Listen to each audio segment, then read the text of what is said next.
আসসালামু আলাইকুম, কেমন আছো সবাই? আশা করি সবাই ভালো আছো, সুস্থ আছো। হালকেনস্টাইন ইবিআই রিভিশন প্রোগ্রামে তোমাদের সবাইকে স্বাগতম।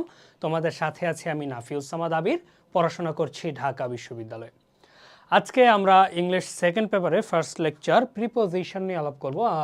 তোমরা এইচএসসিতে ইউজেস অফ প্রিপোজিশন পাও, যেটা হচ্ছে কি ফিল ইন দ্য গ্যাপস করতে হয়, মূলত অ্যাপ্রোপ্রিয়েট প্রিপোজিশনস যেটাকে আমরা বলে থাকি। তো অ্যাপ্রোপ্রিয়েট প্রিপোজিশনের ক্ষেত্রে তোমাদের ইউজুয়াল যে প্রিপোজিশনের ইউজেজ আছে সেগুলো সম্পর্কে ভালো একটা ধারণা থাকতে হবে, যে কোথায় কোথায় আসলে আমার প্রিপোজিশন ব্যবহার হচ্ছে।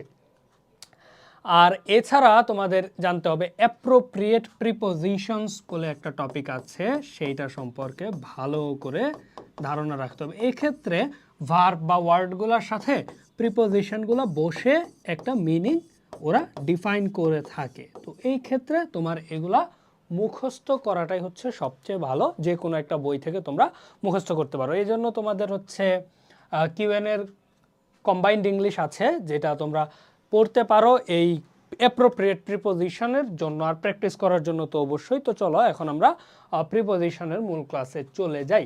আমরা আজকে প্রিপোজিশনের রুলগুলো সম্পর্কে একটা সামারি দেখব, অ্যান্ড দেন হচ্ছে বিগত বছরের বোর্ড কোয়েশ্চেন যেগুলো আসছে না আসছে এরকম কিছু কোয়েশ্চেন্স আমরা সলভ করে দেখব, যেন আমাদের প্রিপোজিশন সম্পর্কে মোটামুটি একটা রিভিশন এবং ভালো ধারণা হয়ে যায় এইচএসসিতে আনসার করার মতো।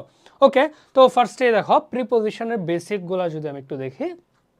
আজকের স্লাইডটা তোমরা একটু ডিফারেন্ট পাবো, পুরোটা ইংরেজিতে পাবা, কারণ এখানে হচ্ছে স্লাইডটা এমনভাবে বানানো যেন হচ্ছে তুমি কোন কোন ক্ষেত্রে ইউজ হচ্ছে আর এক্সাম্পল সহ হচ্ছে আমি রুলগুলো কাভার করব এখানে, শর্ট করে আর কি, ইজি করার জন্য এই স্লাইডটা বানানো। ওকে, তো দেখো preposition is a word or group of words use to link noun, pronouns and phrases to other words in a sentence. বাংলায় যেটাকে আমরা বলে থাকি নাউন বা প্রোনাউনের পূর্বে বসে বাক্যের অন্য অংশের সাথে সম্পর্ক স্থাপন করাই হচ্ছে প্রিপোজিশনের কাজ। তো some examples of prepositions are single words like in, at, on, of, to, by, and with, or phrases such as in front of, next to, instead of। এই যে তোমার আমি যে দুইটা ভাগ বললাম, যে তুমি ইউজুয়াল যে প্রিপোজিশনগুলো আছে যেগুলো নাউন বা প্রোনাউনের পূর্বে বসে সেই ওয়ার্ডগুলো পাইতে পারো, আবার কি কিছু অ্যাপ্রোপ্রিয়েট প্রিপোজিশন আছে যেগুলো ফ্রেজ আকারে বসে, এইগুলোর কি একদম মুখস্থ অর্থ থাকতে হয়। যেমন ইন ফ্রন্ট অফ সামনে, নেক্সট টু মানে হচ্ছে পরে, ইনস্টেড অফ পরিবর্তে, এগুলার মিনিংগুলো তোমাদের মুখস্থ করে ফেললে তোমরা হবে। যেমন একই শব্দের সাথে দুইটা প্রিপোজিশন বসে দুই রকম অর্থ প্রকাশ করতে পারে।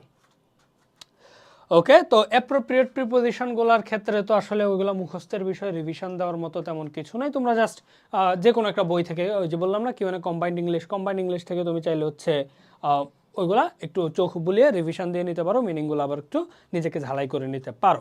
ওকে, তো এই যে দেখো আরেকটা এখানে একটা শর্ট নোট দেওয়া আছে, এটা খুবই গুরুত্বপূর্ণ। দেখো প্রিপোজিশনস ইন ইংলিশ আর most frequently dictated by fixed expressions, অর্থাৎ ফিক্সড কিছু এক্সপ্রেশনস আমরা পেয়ে থাকি, লাইক ইন, অ্যাট, বাই। যেমন আমরা হচ্ছে দিনের আগে অর্থাৎ ডে হচ্ছে ধরো সানডে, মানডে, টুইসডে, যে দিনের সপ্তাহের যে বারগুলো রয়েছে সেগুলোর আগে আমরা সবসময় কি অন বসাই, এটা হচ্ছে কি ফিক্সড একটা এক্সপ্রেশন। কিন্তু আবার কি অ্যাপ্রোপ্রিয়েট প্রিপোজিশনসও রয়েছে। Many prepositions are used idiomatically, এই যে idiomatically with certain verbs. In this cases it is best to memorize the phrase instead of the individual prepositions. যেমন এখানে তুমি অফ মুখস্থ রাখার চাইতে ইন ফ্রন্ট অফ পুরাটা মুখস্থ করা বেটার। এভাবে যদি তুমি মুখস্থ রাখো তাহলে হচ্ছে পরীক্ষায় তুমি ইজিলি অনেকগুলো কোয়েশ্চেন সলভ করতে পারবা।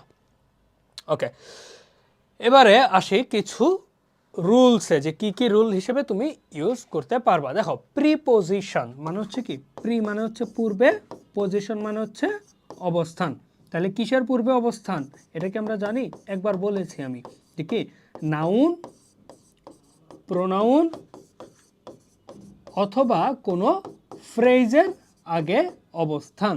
তো যখন নাউন, প্রোনাউন বা কোনো ফ্রেজের আগে বসে তখন সেটাকে আমরা প্রিপোজিশন বলে থাকি। ছোট যেমন এক্সাম্পল যদি আমরা বলি তাহলে হচ্ছে to, in, at, by, with, এই ওয়ার্ডগুলো হচ্ছে কি প্রিপোজিশনের এক্সাম্পল।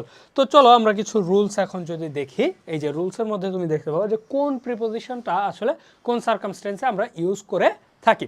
ফর এক্সাম্পল এখানে দেখো ইন, ইন প্রিপোজিশনটা আমরা ইংলিশে কোথায় তে ইউসেজ লেখা আছে, আর সেটা এক্সাম্পলও কিন্তু এখানে দেওয়া আছে। তুমি যদি শুধুমাত্র এই স্লাইডটাও দেখো তাহলে কিন্তু একটা ইন্ডিভিজুয়াল প্রিপোজিশন যখন তুমি এক্সপ্রেশন হিসেবে বসাবা তখন কোন কোন জায়গায় এই প্রিপোজিশনগুলো বসাইতে পারো সেটা দেখতে পাচ্ছ, আর সেটার এক্সাম্পলও কিন্তু এখানে দেওয়া আছে। দেখো ইন একটা প্রিপোজিশন আছে, সেটা তুমি বসাইতে পারো হচ্ছে কি মান্থস অ্যান্ড সিজনস, বছর, ইয়ার্স, টাইমস অফ ডে বা টাইম অফ ডে, তারপর হচ্ছে centuries and historical periods after a certain period of time. তাহলে এই কয়েকটা সিচুয়েশনে আমি যদি একটু এক্সাম্পলগুলো দেখাই, দেখো in August in the summer, তাহলে আমার মান্থ হয়ে গেল, সিজন হয়ে গেল। ইয়ারের ক্ষেত্রে in 1985, time of the day in the evening, in the morning, তাই না? নাইটের ক্ষেত্রে হয় অ্যাট নাইট, ওইটা আলাদা হিসাব। কিন্তু যখন তুমি নির্দিষ্ট করে বোঝাবা, এই যে দেখো দি বসাইছে এখানে দেখছো, তাইলে এক্ষেত্রে কিন্তু হয় যে ইন দি মর্নিং, ঠিক আছে? যখন নির্দিষ্ট করো তুমি টাইমের কোনো সময় বলো, যেমন অ্যাট নাইট, এটা কিন্তু ইন দি নাইটও হয়। যখন তুমি হচ্ছে কি রাতের মধ্যরাতের বুঝাবা নির্দিষ্ট করে, তখন কিন্তু ইন বসাইতে পারবা। ওকে, সেঞ্চুরিজ অ্যান্ড হিস্টোরিক্যাল পিরিয়ডের ক্ষেত্রে ইন দ্য 19th সেঞ্চুরি, এই যে ইন বসছে। তারপর এই যে time after a certain period of time, মিস্টিক মার্কেট ক্লোজেস ইন 2 hours, বা your exam will end in an hour, তাহলে তোমার পরীক্ষা আর 1 ঘন্টার মধ্যে শেষ হবে বা 1 ঘন্টা পরে শেষ হবে, ইন অ্যান আওয়ার। ওইখানে যখন তুমি একটা নির্দিষ্ট টাইম পিরিয়ড ফিক্স করে দিচ্ছ বা একটা after a certain amount of time, তখন সেটা কি ইন বসবে। ওকে, এই গেল আমার ইন সম্পর্কিত আলোচনা, যে ইন আমি কোথায় কোথায় বসাতে পারি। এবারে চলো অ্যাট নিয়ে বসি। টাইম অফ ডেজ অ্যাট 2:30, অর্থাৎ সময়ে, কখন, যদি তুমি কখন চিন্তা করো তখন কিন্তু এই অ্যাট বসতে পারে। আবার এই যে নুন, নাইট অ্যান্ড মিড নাইট, এই তিনটার আগে কিন্তু অ্যাট নাইট বসে, অর্থাৎ অ্যাট বসে আর কি। যেমন এই যে এখানে আমি দেখাইছিলাম কিন্তু। তো দেখো কি কি, নুন অর্থাৎ ঠিক দুপুরবেলা, night and midnight, at midnight, I'll see you at midnight, I'll see you at noon. তো এই যে ওয়ার্ডগুলো আছে, এই তিনটা ওয়ার্ডের ক্ষেত্রে কি অ্যাট বসে। এরপর দেখো নেমস অফ মিল টাইম আর হচ্ছে এজ। মিল টাইম মানে হচ্ছে ওই যে ব্রেকফাস্ট, লাঞ্চ, ডিনার, এই তিনটার আগে হচ্ছে কি তোমার অ্যাট বসবে। যেমন at breakfast, at dinner, at lunch, at snacks, যে কোনো মিল টাইম যদি তুমি বোঝাও, খাবার গ্রহণ করার যে সময়গুলো রয়েছে সেগুলো যদি বোঝাও, তাহলে এক্ষেত্রে কি তোমার অ্যাট বসাইতে হবে। এরপর এইজের ক্ষেত্রে 12, অ্যাট 12 আর কি।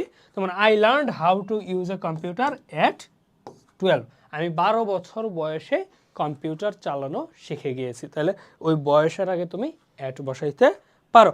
এরপর অন যদি বসাও, ডেজ অফ দ্য উইক, যেটা আমি আগেই বলেছিলাম, এই যে ক্লাসের শুরুর দিকে এটা বলেছিলাম যে সানডে মানডে যে বারগুলা রয়েছে সেগুলোর আগে কি তোমার অন বসে। যেমন on Sunday, on Monday, on Friday. Then since যদি বসাইতে চাও, from a period of time up to the present, অর্থাৎ যদি নির্দিষ্ট একটা সময় থেকে শুরু হয়ে কাজটা চলমান থাকে, যেটা তোমরা হচ্ছে পারফেক্ট কন্টিনিউয়াস টেন্সে করে থাকো, যখন টাইম আমরা নির্দিষ্ট ধরে থাকি তখন সিন্স বসাই। যেমন I have been a student since 2004, যদি নির্দিষ্ট টাইম বোঝায় তখন সিন্স, আর যদি অনির্দিষ্ট বোঝায় তখন আমরা সেটার ক্ষেত্রে কি ফর বসাই। যেমন it has been raining for 2 hours, it has been raining since morning. তাহলে ওই যে পারফেক্ট কন্টিনিউয়াস টেন্সের যে রুলটা আছে ওইটাই যদি মাথায় রাখো, তাহলে কিন্তু এই সিন্স আর ফরের বিষয়টা মোটামুটি একটা ধারণা তোমার চলে আসবে। ওকে, এই যে ফরের ক্ষেত্রে how long A period of time has been, I have been a student for 2 years, এখানে কিন্তু নির্দিষ্ট দেওয়া নাই, ওইখানে সালটা নির্দিষ্ট করে দেওয়া আছে এই জন্য সিন্স, এখানে 2 years একটা টাইম স্পেন দেওয়া আছে এই জন্য ফর। দুইটার ক্ষেত্রে দেখা হয় যে have plus been, have plus been, তাহলে দুইটাই কিন্তু হচ্ছে কি past present perfect continuous tense, অর্থাৎ পারফেক্ট কন্টিনিউয়াসের ক্ষেত্রে কিন্তু তুমি ফর এবং সিন্স প্রচুর পরিমাণে ব্যবহার করে থাকো। ওকে, ফ্রম টু, একটা কাজ এক সময় শুরু হয়ে শেষ পর্যন্ত যদি বোঝায়। যেমন দেখো এই যে the beginning and the end of a period of time, my appointment is from 1:30 to 2 PM, তাই না? এখানে 13:30 দেওয়া আছে, এটা হচ্ছে 24 আওয়ার্স ওয়াচ, এইটার মানে তো হচ্ছে 1:30 আর কি, 1:30 টু 2 PM। তাইলে এই যে 1:30 থেকে 2টা পর্যন্ত, তো এক জায়গা থেকে থেকে পর্যন্ত যদি হয় from to, I will go from Dhaka to Barisal. Until, একটা নির্দিষ্ট সময় পর্যন্ত যদি কাজটা কমপ্লিট না করা হয়, বা একটা নির্দিষ্ট সময় পর্যন্ত বোঝায়, এখানে কিন্তু কি থেকে পর্যন্ত, এখানে শুধু পর্যন্ত। দেখো, I can not go dancing until I finish reading this chapter, আমি নাচতে ততক্ষণ পর্যন্ত যেতে পারবো না যতক্ষণ না আমি কি আমার এই চ্যাপ্টারটা পড়ে শেষ করে ফেলি। তাহলে এখানে দেখো, এ period of time up two a specific point in time, একটা নির্দিষ্ট সময়, মানে একটা পিরিয়ড, একটা সময় পর্যন্ত। দেখো, রিডিং দিস চ্যাপ্টার কি একটা নির্দিষ্ট সময় লাগবে, তারপর একটা পয়েন্টে গিয়ে তুমি ডান্সিংয়ে যাবা। তো এই রকম যদি বোঝায় তাহলে I can not go dancing until I finish reading this chapter, you will not pass the exam until you completed your syllabus, এরকম আর কি। ওকে, নেক্সটে যদি আমরা বায়ের ক্ষেত্রে একটা জিনিস আমি বলি, প্যাসিভ ভয়েসের যে সেন্টেন্সগুলো রয়েছে, তো সেইগুলোর ক্ষেত্রে কিন্তু আমরা দেখি যে কি অবজেক্টের আগে বাই বসে, তাই না? ওইটা একটা জিনিস মাথায় রাখবো। আর এখানে দেখো, in the sense of at the latest আর ডিউ ডেট, যেমন you must return your book by April 21, তাহলে এট দ্য লেটেস্ট, তাহলে সর্বশেষ তুমি এপ্রিল 21 এপ্রিলের মধ্যে তোমার বইটা ফেরত দিতে হবে। তাহলে তোমাকে এখানে কি বুঝাইছে, একেবারে লেটেস্ট যে টাইমটা আছে কতটুকু সেইটার মধ্যে। তো you must return your book by April 21, my essay is due by the end of this week, যদি হচ্ছে কি কোনো ডিউ ডেট, অর্থাৎ একটা কাজ এই সময়ের মধ্যে তোমার করতে হবে। দেখো, ইউজুয়ালি আমরা দেখছি কি যে ডেটের ক্ষেত্রে বা হচ্ছে মাসের ক্ষেত্রে ইন বসে, এইখানে কিন্তু আমরা বাই বসাচ্ছি কেন? কারণ 21 এপ্রিল হচ্ছে লাস্ট ডেট, এর আগেও যে কোনো সময় দেওয়া যাবে। যদি নির্দিষ্ট করে দেওয়া হয়তো যে 21 এপ্রিলেই তোমাকে দিতে হবে, তাহলে দিতে হবে ইন April 21। আর যদি হচ্ছে কি এই যে অ্যাট দ্য লেটেস্ট টাইম বা এরকম কোনো সেন্সে বোঝায়, সেক্ষেত্রে তুমি বাই বসাইতে পারো। ওকে, দেখো, প্লেসের ক্ষেত্রে, লোকেশন এন্ড ডিরেকশনের ক্ষেত্রে আমরা কি কি প্রিপোজিশন ইউজ করে থাকি। ইন বসাই, দেখো কোথায়, when something is in a place it is inside it, অর্থাৎ ধরো এটা একটা প্লেস, যদি এর মধ্যে বোঝায় তখন সবগুলোর ক্ষেত্রে আমরা ইন বসাবো। এই যে রাউন্ড যেটা আছে, এইটা দিয়েই কিন্তু তুমি মোটামুটি একটা ধারণা পেয়ে যাও। মাঝে মানে ইন ক্লাস মানে হচ্ছে কি ক্লাসের মাঝে আছে, ইন দ্য বুক বইয়ের মাঝে আছে, ইন দ্য কারের মধ্যে আছে, ইন দিস ফটো ছবিটার মধ্যেই কিন্তু সে আছে। তো একটা নির্দিষ্ট, যেমন আমি যে রুমটাতে ক্লাস নিচ্ছি, I am in this room, কারণ আমি এই রুমটার মাঝখানে আছি, এই জন্য হচ্ছে কি ইন। আর এই রুমের মাঝখানে যদি আমি ঢোকা বুঝাইতাম তাহলে হচ্ছে ইনটু। বুঝতে পেরেছ যে he is coming into the class, অর্থাৎ দরজা খুলে যদি কেউ ঢুকে তাহলে সে হচ্ছে কামিং ইনটু। যাই হোক, ইনটুতে আমরা যাব, তুমি আপাতত ইনেরটাই মাথায় রাখো যে কোনো কিছুর মাঝখানে যদি বোঝায় তাহলে সেটাকে আমরা বলবো, সেটার ক্ষেত্রে আমরা ইন প্রিপোজিশনটা ব্যবহার করব।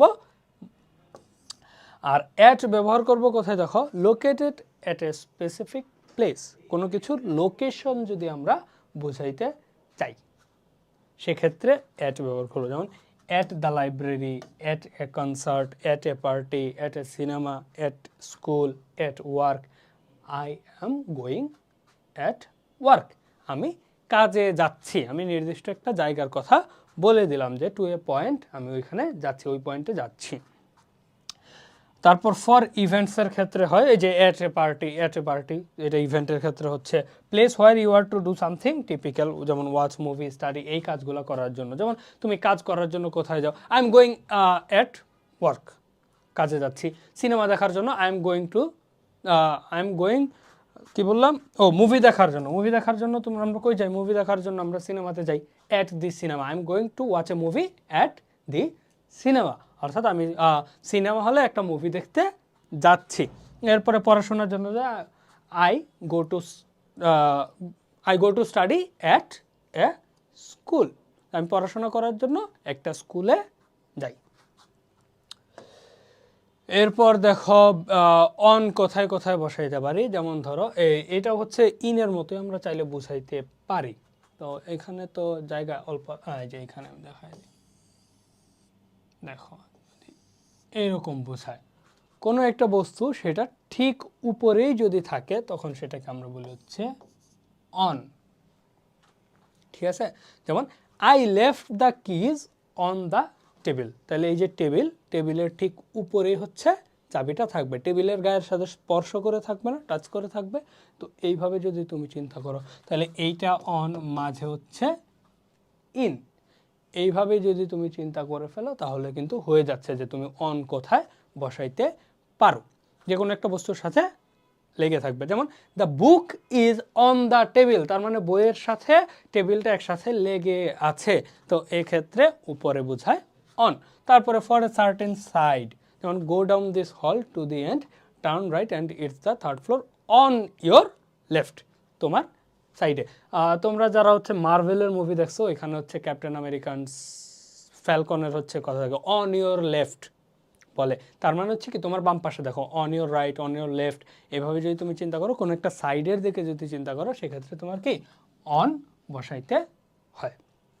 তারপর for a floor in a building, একটা বিল্ডিংয়ের ফ্লোরে, যেমন my office is on the 4th floor বা অন 4th ফ্লোর, যেমন এই যে my apartment is on the 4th floor, তাহলে এক্ষেত্রে আমরা কি অন বসাবো। এরপর দেখো যে for a public transport get on the bus, আমরা বলি না, তাহলে ওই ক্ষেত্রে যে I forgot my phone on the bus, যদি পাবলিক ট্রান্সপোর্টেশনের কিছু বোঝাই সেক্ষেত্রে অন বসে। এরপর টেলিভিশন রেডিওর ক্ষেত্রে যে my brother on the radio, on television ইত্যাদি ইত্যাদি। যেমন I will be on TV at 8, এই যে এখানে অন কিন্তু আমরা বসাই। এরপরে টু এর ক্ষেত্রে দেখি moving toward a specific place, কোনো দিকে যাওয়া আর কি, তাহলে সেক্ষেত্রে আমার কি every morning I take the bus to campus, যেমন আমি ক্যাম্পাসে যাওয়ার জন্য প্রতিদিন কি বাস ব্যবহার করে থাকি। ফ্রম কোনো একটা জায়গা থেকে যদি আসি আর কি, এটার জন্য কি আমরা এভাবে চিন্তা করতে পারি, এটা ব্যবহার করতে পারি। তো চাইলে একটা নির্দিষ্ট জায়গা থেকে যদি আমি শুরু করি তাহলে সেটা হচ্ছে ফ্রম, আর ওইখান থেকে যদি আমি একটা পয়েন্টে যাই, অর্থাৎ এ থেকে বিতে যদি যাই তাহলে বি হচ্ছে টু, আর এ থেকে হচ্ছে কি ফ্রম, এইভাবে চিন্তা করলেও কিন্তু আবার হয়ে যাচ্ছে। আর তুমি যদি কোনো একটা নির্দিষ্ট পয়েন্টের উদ্দেশ্য করে যাইতে থাকো, এই ধরো এই পয়েন্টে যাবা, তাহলে এই যে বি পয়েন্টটাতে যদি যাইতে থাকো তাহলে তুমি টু ইউজ করবা, যদি এ পয়েন্ট থেকে যাও তাহলে এখানে ফ্রম ইউজ করবা, ফ্রম এ টু বি। এরপর দেখো টুয়ার্ডস, কোনো কিছুর দিকে যাইতে থাকলে, ঠিক আছে, একটা হচ্ছে এ থেকে বিতে গেলাম, যে I am going to B, যদি তুমি কোনো কিছুর দিকে যাইতে থাকো, যেমন I saw a car coming towards me, আমি আমার দিকে একটা গাড়িকে আসতে দেখলাম। I suddenly saw a dog running towards me, আমার দিকে আসতেছে কোনো কিছু, অর্থাৎ তুমি যদি পয়েন্ট বি হও, তোমার দিকে যদি কোনো কিছু আসে তাহলে সেক্ষেত্রে আমরা টুয়ার্ডস ইউজ করব। এরপর দেখো অ্যাক্রস, অ্যাক্রস এভাবে বোঝানো যায়, এটা হচ্ছে অ্যাক্রস, এই গোল বস্তুটার মধ্য দিয়ে মনে করো যে তুমি চলে গেলা, এটা হচ্ছে অ্যাক্রস, ঠিক আছে। Movement from one side to another, অর্থাৎ এই সাইড থেকে একেবারে ওই সাইড পর্যন্ত যদি যাও তাহলে সেটা হবে কি across. I swamp across the lake, অর্থাৎ লেকের এক অংশ থেকে আমি একেবারে অন্য অংশে গেলাম, সেটা হচ্ছে কি অ্যাক্রস। থ্রু, থ্রু এর ক্ষেত্রে হচ্ছে কি from one side to another but in something, কোনো কিছুর মধ্যে দিয়ে যদি তুমি যাও তাহলে সেটা, যেমন to go to the washroom, এই যে এখানে যেখানে you have to go through the kitchen to get to the bathroom, অর্থাৎ বাথরুমে যাওয়ার জন্য তোমাকে হচ্ছে কি কিচেনের মধ্য দিয়ে যেতে হবে। তাহলে এক্ষেত্রে থ্রু বোঝায়, এটাকে বলে থ্রু। বিটুইন দুইটার মাঝখানে যদি হয়, তাই না, বিটুইন মানেই তো বুঝাই আমরা কি মাঝে। তাহলে এক্ষেত্রে দেখো a place in the middle of the two or more separate people or things, I was standing between my friend and his partner. তার মানে ওর আমার বন্ধু এবং তার পার্টনারদের মাঝে আমি দাঁড়িয়ে ছিলাম। The gap between the rich and poor keeps growing, অর্থাৎ ধনী এবং গরিবের মধ্যে যে গ্যাপ রয়েছে সেটা দিন দিন বৃদ্ধি পাচ্ছে। এরপর দেখো এমং, যখন কয়েকজন, কয়েকজন যদি বোঝায়, কয়েকজনের মাঝখানে একজনকে বোঝায়, তাহলে সেক্ষেত্রে এমং হয়। দেখো a place surrounded by more than two people or things together as a group, আমি কয়েকজন যেটা বললাম আর কি, in the sense of included in. France is among the countries of Western Europe, তাহলে ওয়েস্টার্ন ইউরোপে কিন্তু দুইটা দেশ না, ওয়েস্টার্ন ইউরোপে অনেকগুলো দেশ আছে, যার মধ্যে একটা হচ্ছে কি ফ্রান্স, এই জন্য অ্যামং ইউজ করা হয়েছে। আর অনেকের মধ্যে যদি তুমি কিছু দিতে চাও, যেমন distribute the fruits among his friends, তাহলে এই কয়েকজন বন্ধুর মধ্যে যদি তুমি দিতে চাও কোনো কিছু, সেক্ষেত্রেও কি আমরা অ্যামং ব্যবহার করব। এরপর দেখো প্রিপোজিশনের ক্ষেত্রে কানেকশন স্থাপন করার জন্য আমরা কিন্তু কয়েকটা পার্টে পড়ছি। যেমন দেখো আমরা মাত্র যেটা পড়ে শেষ করলাম সেটা ছিল হচ্ছে কি লোকেশন এবং ডিরেকশনের জন্য শুরুতে আমরা কিছু বেসিক যে রুলস আছে সেগুলো পড়েছি। এখন দেখো কানেকশন বোঝানোর জন্য আমরা যে প্রিপোজিশনগুলো ব্যবহার করে থাকি সেগুলো সম্পর্কে এখন আমরা একটু দেখব। যেমন কারেকশনের জন্য আমরা ব্যবহার করি অফ, উইথ, বাই, এই তিনটা প্রিপোজিশন। তো এখন আমরা কানেকশনগুলো একটু দেখে দিই যে কীভাবে আমরা এই তিনটা দিয়ে কানেকশন বুঝাই। দেখো between two noun phrases to show that the first belongs two or is a part of the second, অর্থাৎ প্রথমটা যদি দ্বিতীয়টার অংশ হয় তাহলে হচ্ছে কি আমরা অফ ব্যবহার করব। এখন প্রথমটা দ্বিতীয়টা দিয়ে কঠিন মনে হতো, আমরা প্রথমটা দ্বিতীয়টার জায়গায় এক্সাম্পল নিয়ে আসি। দেখো the keyboard of my computer is pink, তাহলে এই যে কিবোর্ড একটা, কম্পিউটার আরেকটা, তাহলে এটা হচ্ছে আমার কি ফার্স্ট অংশ আর এটা হচ্ছে সেকেন্ড। তাহলে কম্পিউটার এর একটা অংশ হচ্ছে কিবোর্ড, একটাই কিন্তু between two noun phrases show that the first belongs to আর is a part of the second. তাহলে কিবোর্ড হচ্ছে কি কম্পিউটারের একটা পার্ট, এই জন্য আমরা মাঝখানে কি অফ ব্যবহার করেছি। The keyboard of my computer, the colour of my shirt, তাহলে শার্টের একটা অংশ হচ্ছে কি ওইটা কালার। তো এইভাবে যখন তুমি একটা অংশ হিসেবে চিন্তা করবা সেক্ষেত্রে কি অফ ইউজ করবা। ওকে, নেক্সটে যদি যাই, to say how people are related, একজন আরেকজনের সাথে যে রিলেশন রয়েছে সেটা প্রকাশ করার জন্য, সম্পর্ক প্রকাশে আর কি।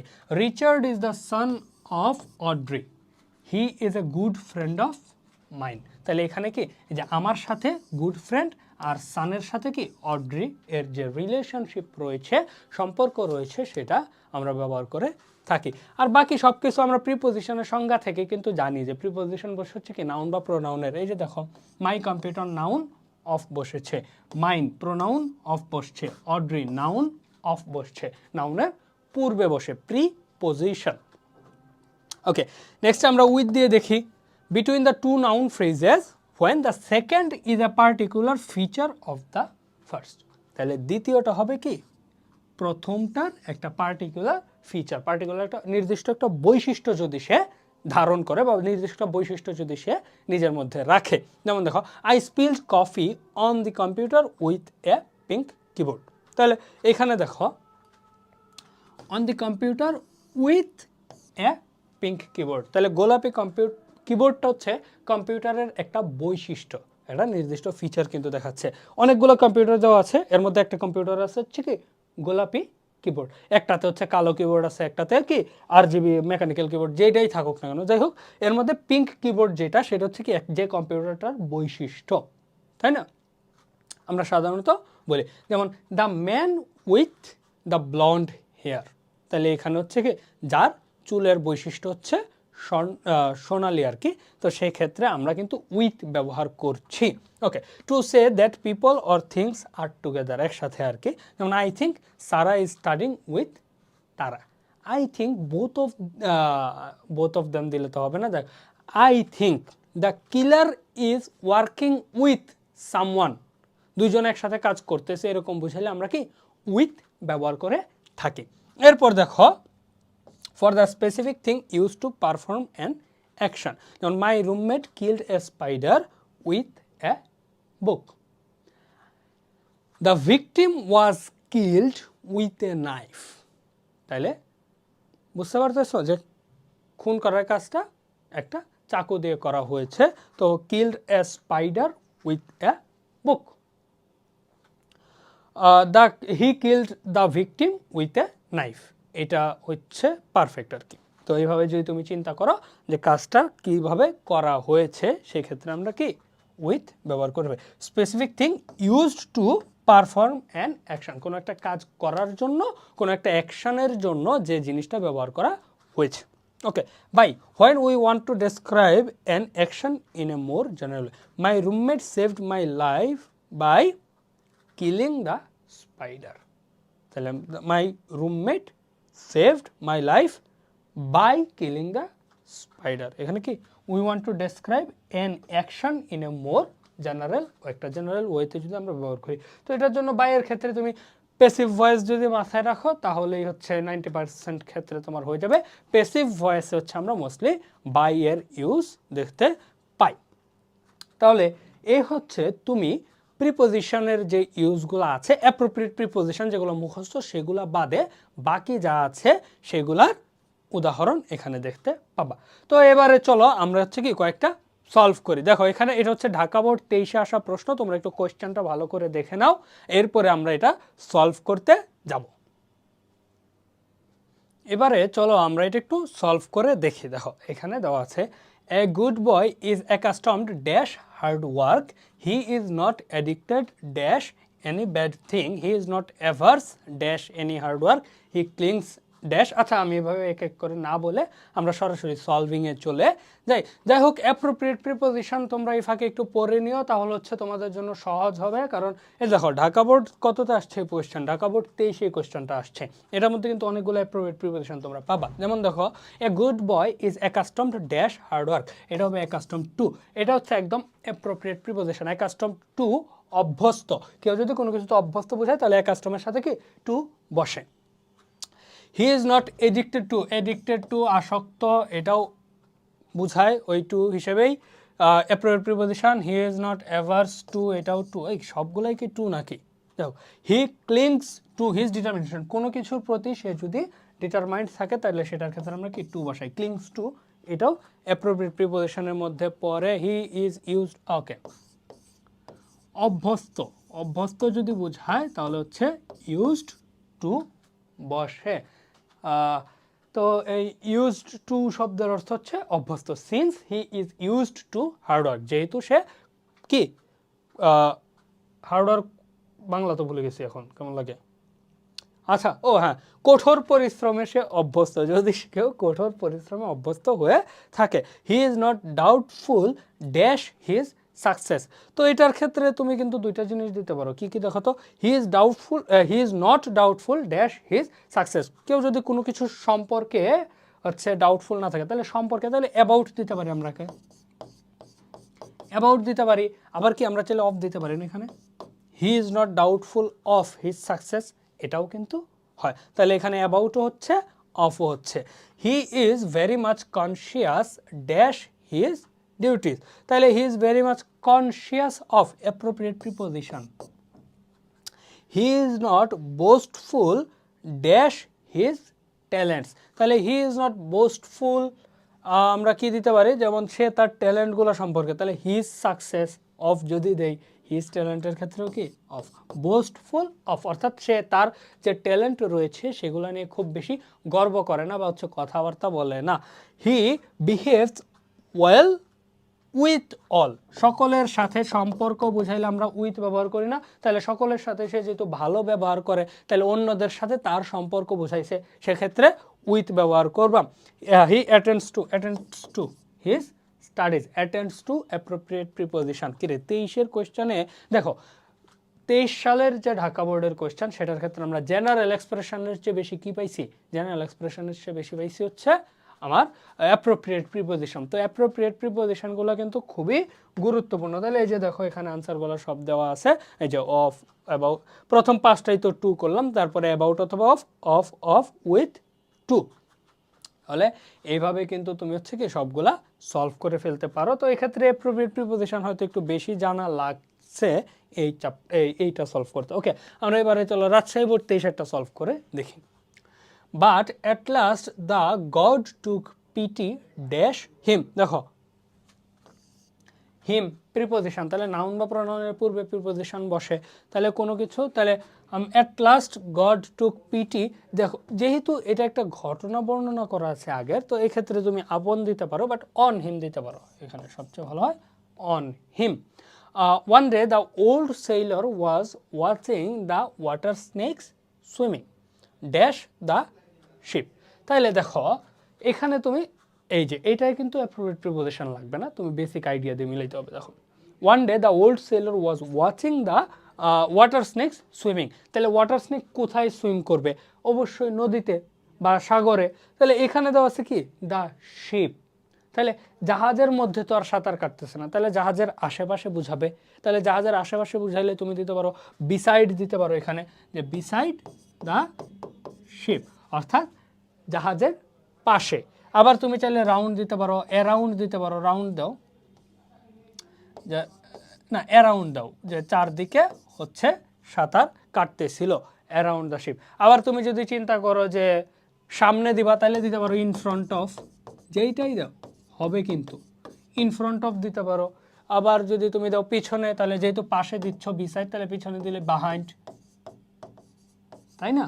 যে কোনোটাই দিতে পারো, অন দেওয়া যাবে না কিন্তু, কারণ জাহাজের উপরে কিন্তু সাপ সাঁতার কাটবে না। তাহলে সাপ যেহেতু পানিতে সাঁতার কাটবে, তাহলে দেখো যে জাহাজটা পানিতে আছে, আশেপাশে সাঁতার কাটতেছে, সামনে সাঁতার কাটতেছে, পেছনে সাঁতার কাটতেছে, চারদিকে সাঁতার কাটতেছে, যেভাবেই দাও দিতে পারো।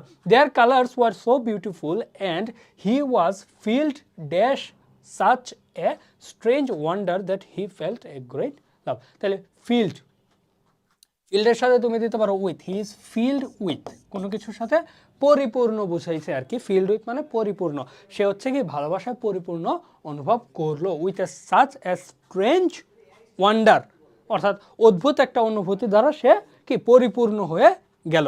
Dash he dead albatross fell dash his neck dash them and blessed them dash his heart. Okay, অনেকগুলা ড্যাশ কিন্তু এখানে চলে আসছে।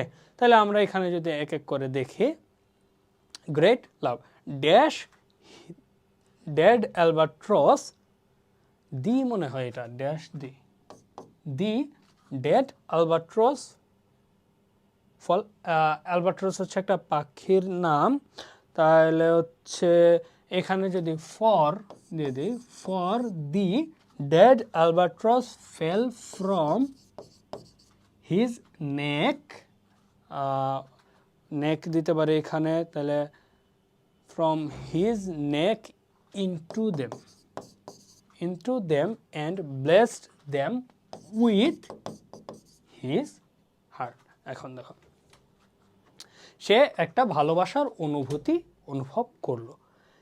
For the dead albatross fell from his neck, তার ঘাড় থেকে যে মানে হচ্ছে যে অ্যালবাট্রস পাখিগুলো পড়লো, মৃত অ্যালবাট্রস পাখিগুলো পড়লো, তাদের জন্য ইনটু দেম, অর্থাৎ ওই যে সাপগুলোর মধ্যে পড়লো, and bless them with his heart, অর্থাৎ তার হৃদয় দিয়ে তারা কি আশীর্বাদ করলো।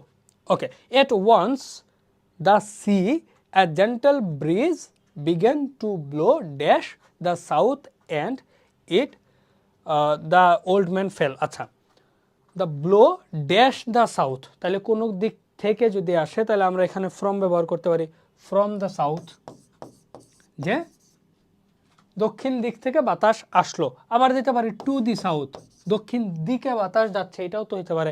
টুয়ার্ডও তো দিতে পারি, ওই দিকে, টুয়ার্ডস কোনো কিছুর দিকে যদি বাতাসটা এগিয়ে যাওয়া বোঝায়। আমরা একটা পড়ছিলাম না, towards me, I saw a dog coming towards me, অর্থাৎ আমার দিকে। তাহলে টুয়ার্ডস দ্য সাউথ, অর্থাৎ দক্ষিণ দিকে বাতাস যাইতে পারে, এটাও হয়। দক্ষিণ দিক থেকে আসতে পারে, দক্ষিণ দিকে যাওয়াটাও বুঝাইতে পারে। তাহলে এই সবগুলোই কিন্তু তুমি এখানে ব্যবহার করতে পারবা। And the old man fail dash a deep sleep, তাহলে কোনো কিছুর ভিতরে ইনটু বুঝাইল বলছিলাম, মনে আছে? ইনটু, তাহলে এটা হচ্ছে কি fail into a deep sleep. When he woke up it was raining and he felt fresh again, thus the old man was relieved dash, তাহলে relieved of এটা হচ্ছে appropriate preposition, মুক্ত আর কি, relieved of his sufferings। এটা খুব সম্ভবত the old man and the sea, Ernest হেমিংওয়ের লেখা, ওইটার একটা অংশ তোমাদেরকে তুলে ধরা হয়েছে আর কি। তোমাদের এটা কত সালে, 23 সালের এক্সামে আসছিল, 23-এর এক্সামে আসছিল। এটা the old man and the C একটা নোভেল আছে, সেটা থেকে নেওয়া। ওকে, নেক্সটে আমরা যদি complete the text with suitable preposition, Dinajpur board 19 আসছিল। ওকে, এটা দেখি। A craft work is an applied form dash, তাইলে applied form the keyboard of my computer, তাহলে আর্টের একটা অংশ কিন্তু এই ক্রাফট ওয়ার্ক, তাহলে এটা হচ্ছে কি অফ দিয়ে দিলে আমার ইজিলি মিলে যাচ্ছে। A social and cultural product reflecting the inclusive nature dash imagination, একই ফোক ইমাজিনেশনের একটা ইনক্লুসিভ নেচার, প্রথমটা দ্বিতীয়টার একটা অংশ, এই জন্য আমরা কি অফ ইউজ করলাম। এ craft work which usually doesn't bear the signature of its maker retains a personal touch, এর মানে হচ্ছে একটা কারুশিল্প অরিজিনালি তো হচ্ছে কি doesn't bear the signature of its maker, মেকারের তো কোনো নিদর্শন বহন করে না। Retains a personal touch, but একটা পার্সোনাল টাচ কিন্তু থাকে।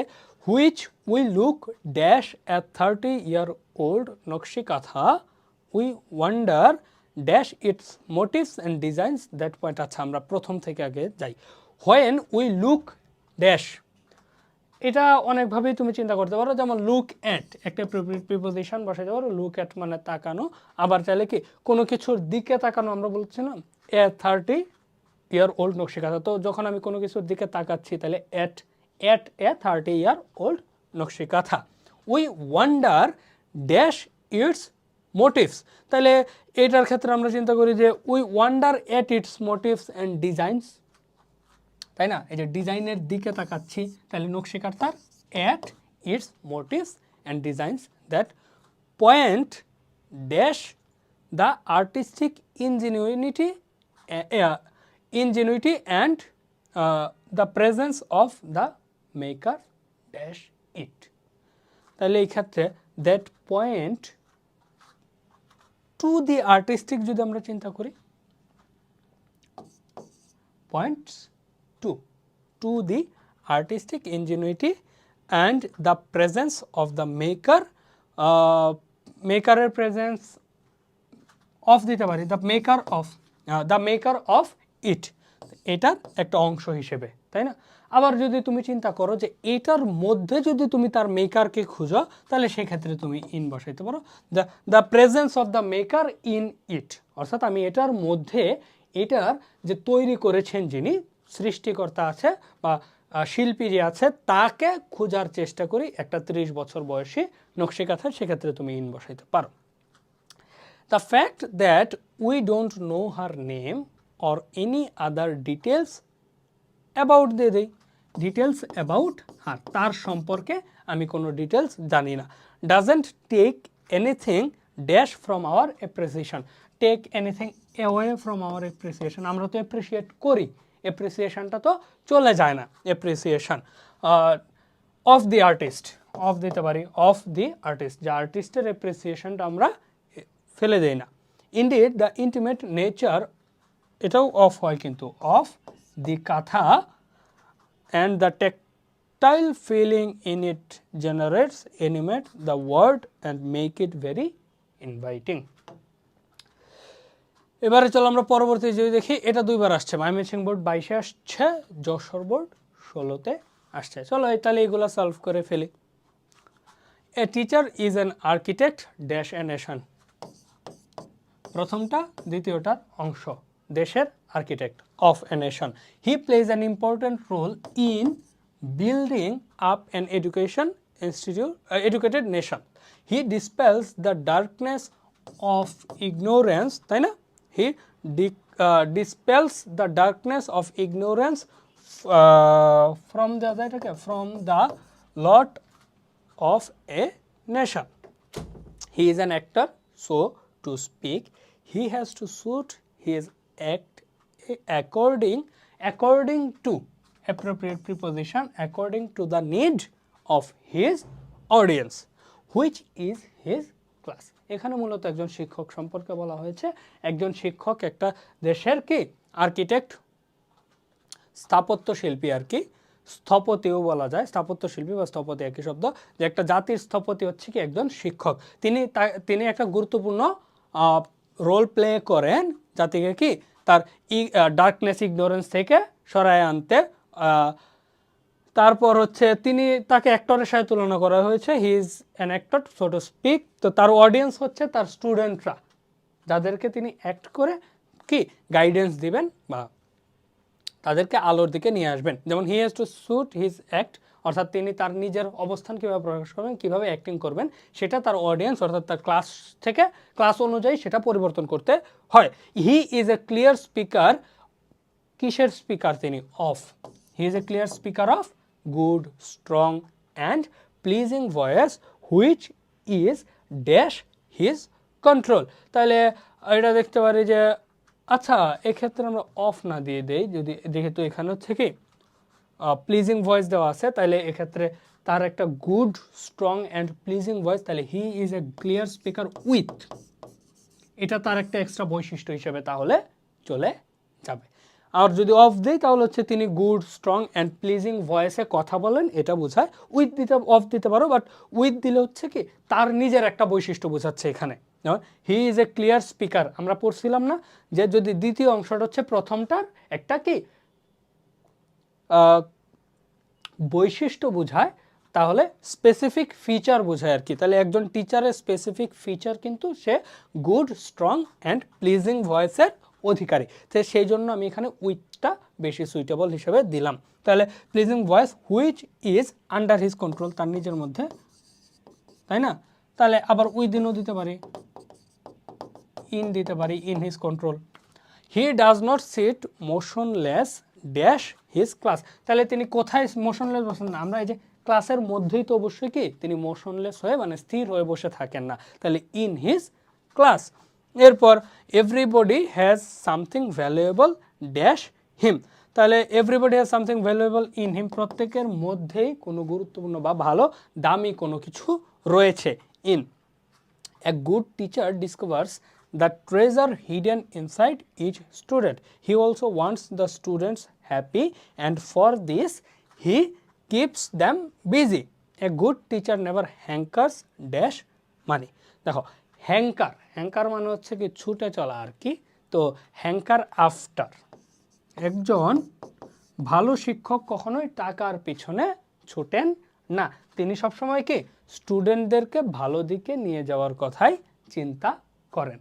তাহলে এইভাবে হচ্ছে তুমি রুলগুলা পড়ে ওভারঅল একটা আইডিয়া নিয়ে নিবা, এক্সাম্পলগুলো। আর যত বেশি প্রিপোজিশনের ক্ষেত্রে যত বেশি প্র্যাকটিস করবা তত ভালো করে আনসার করা সম্ভব হবে। তো এইচএসসি পরীক্ষার আগে তুমি প্রিপোজিশনস বিগত বছরের যত কোয়েশ্চেন্স আছে সেগুলো একটু বেশি বেশি করে প্র্যাকটিস করো, ইংলিশটা ভালো করে বোঝার চেষ্টা করো, এবং তোমার কাজ হচ্ছে অ্যাপ্রোপ্রিয়েট প্রিপোজিশন যেগুলো রয়েছে সেগুলো একটু ভালো করে পড়া। যদি এগুলো একটু মুখস্থ করে ফেলো এবং পর্যাপ্ত প্র্যাকটিস তোমার থাকে, তবে কিন্তু প্রিপোজিশনে ফুল মার্কস পাওয়া এইচএসসিতে কেউ তোমাকে আটকাইতে পারবে না। তো আজকে এই পর্যন্তই, সবাই ভালো থেকো, সুস্থ থাকো, আল্লাহ হাফেজ।